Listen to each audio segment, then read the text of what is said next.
କବିତାର ନାଁ ସେହି ମୋ ପ୍ରିୟ ଜନମ ଭୂମି। ଯେଉଁ ଦେଶରେ ଜନ୍ମ ମୋର ଯାହାର କୋଳେ ବଢୁଛି ମୁହିଁ, ଜନନୀ ପରି ପାରୁଛି ଯିଏ ସେହି ମୋ ପ୍ରିୟ ଜନ୍ମ ଭୂମି। ଗହନ ବନ ଶ୍ୟାମତରୁ ଗହଳ ଲତା ଦେତା ସହେ, ଡାଳରୁ ଡାଳେ ବିହଙ୍ଗ ଉଡ଼ି ମଧୁର ଗାନେ ପରାଣେ ମିଳେ।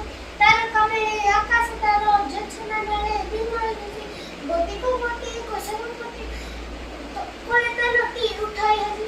ସାଗରେ ମିଳେ ଅଲହରୀ ମାଳ ନାଚି ନାଚି ତା ଚରଣ ଧୁଏ, ଖେଳି ଖେଳି କା ଝରା ଦେଖତେ ସରାବେ ତାର ଦେହ ପିଛେ ସେହି ଦେଶର ପାଣି